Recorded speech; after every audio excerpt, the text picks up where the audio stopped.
Assalamualaikum warahmatullahi wabarakatuh. Sahabat channel, kembali lagi di kisah perjalanan 25 Nabi dan Rasul. Bersama saya Aisyah Ananda, kita akan membahas Nabi Ayub alaihissalam. Inilah kisahnya. Nabi Ayub alaihissalam disebutkan dalam Al-Quran sebanyak 4 kali. Salah satunya dalam surat Shad ayat 41 hingga 44. Dalam kisah ini, kita akan menyaksikan kesabaran Nabi Ayub yang diberi cobaan oleh Allah Subhanahu wa Ta'ala berturut-turut, kehilangan harta benda, anak-anak, dan menderita penyakit di sekujur tubuh. Nabi Ayub hidup di sebuah daerah bernama Haran di sekitar Syams bersama istri dan anak-anaknya. Ayub alaihissalam adalah seorang nabi yang sangat kaya raya di negerinya. Beliau memiliki lahan pertanian yang luas dan hewan ternak yang banyak. Dengan semua harta benda yang dimilikinya, Nabi Ayub tidak lupa bersyukur kepada Allah Subhanahu wa Ta'ala. Beliau selalu mempergunakan hartanya untuk kebaikan, seperti bersedekah dan memberi pekerjaan kepada orang yang membutuhkan. 20 tahun berlalu, Allah memberi cobaan kepada Nabi Ayub. Pertama, semua tanaman dan hewan ternaknya mati, terserang hama penyakit. Tidak ada satupun yang tersisa. Meskipun begitu, Nabi Ayub tetap bersyukur kepada Allah dan lebih rajin beribadah. Berikutnya, anak-anak Nabi Ayub yang berjumlah 12 orang meninggal dunia. Nabi Ayub merasa sedih ditinggalkan anak-anaknya. Namun, beliau tetap bersyukur dan makin menambah keimanannya kepada Allah sembari menghibur istrinya. Sabarlah wahai istriku, janganlah kita berlarut-larut dalam kesedihan. Semua harta dan anak-anak yang kita miliki adalah pemberian dari Allah dan pada waktunya akan kembali padanya. Iya suamiku, terima kasih telah mengingatkanku. Pada suatu hari berikutnya, ketika bangun tidur, tiba-tiba seluruh tubuh Nabi Ayub dipenuhi luka yang tidak sedap dipandang mata. Meski begitu, beliau tetap bersyukur dan pasrah kepada Allah. Ya Allah, ya Robbi, jika ini adalah ujian darimu, aku ikhlas menerimanya dengan sepenuh hati. Hari demi hari berlalu, penyakit Nabi Ayub semakin parah, sehingga menyebabkan orang-orang di sekitarnya menjauhinya. Bagaimana sahabat channel perjalanan Nabi Ayub alaihissalam? Apakah yang akan dilakukan Nabi Ayub alaihissalam? Mari kita simak selengkapnya. Hari demi hari berlalu, penyakit Nabi Ayub semakin parah, sehingga menyebabkan orang-orang di sekitarnya menjauhinya. Wahai Ayub, pergilah kau bersama istrimu dari negeri ini. Setidaknya agar kami tidak khawatir akan tertular penyakitmu. Mendengar hal itu, Nabi Ayub hanya diam dan tetap bersabar.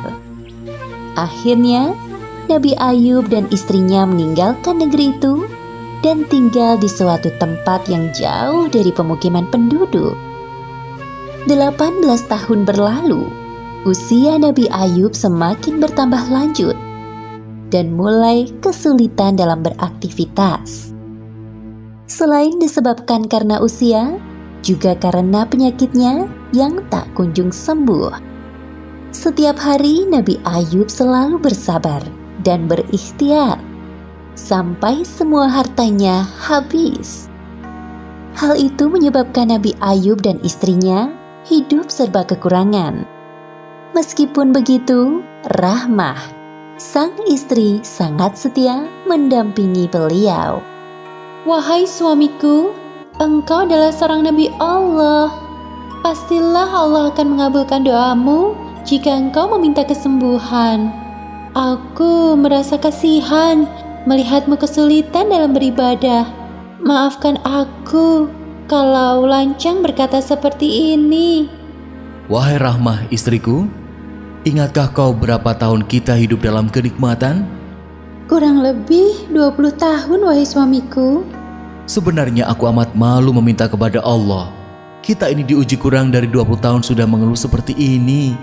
Hari demi hari, penyakit Nabi Ayub semakin parah dan mempersulitnya untuk beribadah.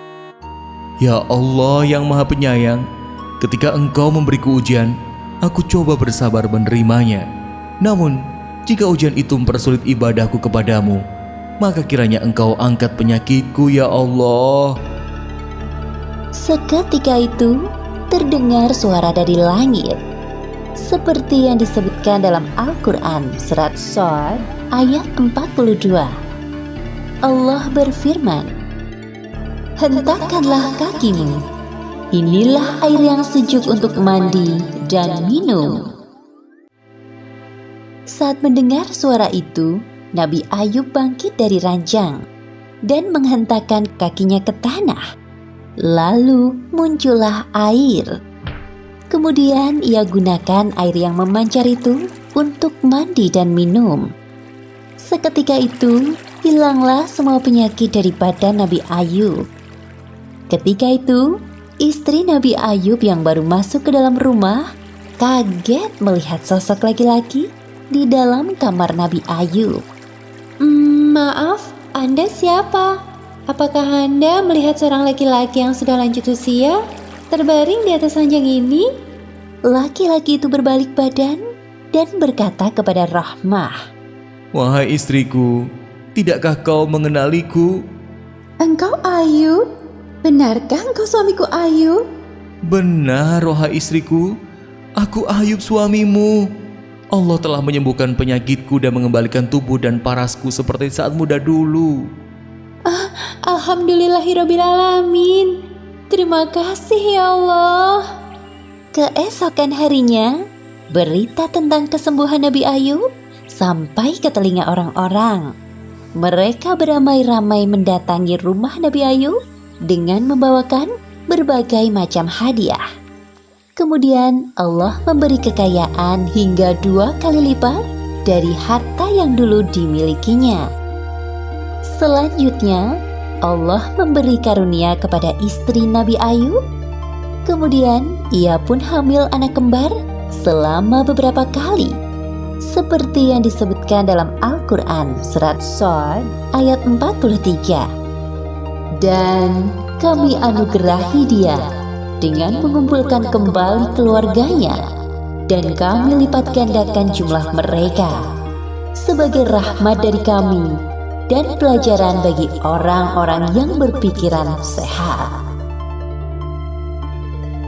Demikianlah akhir kisah Nabi Ayub alaihissalam yang diberi ujian bertubi-tubi dari Allah Subhanahu wa Ta'ala.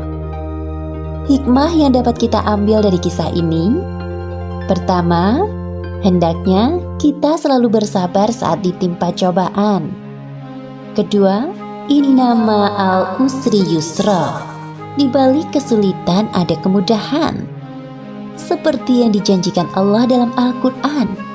Dan ketiga, jangan lupa untuk selalu berdoa dan berikhtiar, karena Allah Subhanahu wa Ta'ala selalu mendengar doa hambanya yang beriman.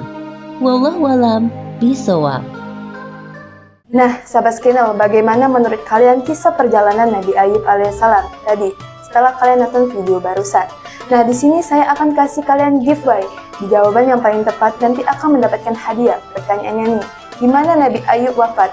Jawabannya tulis di kolom komentar ya. Sekian untuk hari ini. Wassalamualaikum warahmatullahi wabarakatuh. Sampai jumpa di episode selanjutnya. Dadah.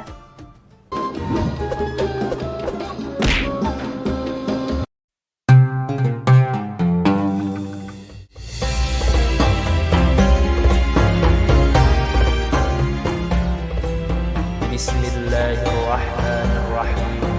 Nawaitu sawma ghadin an ada'i fardi syahri Ramadan hadhihi sanati lillahi ta'ala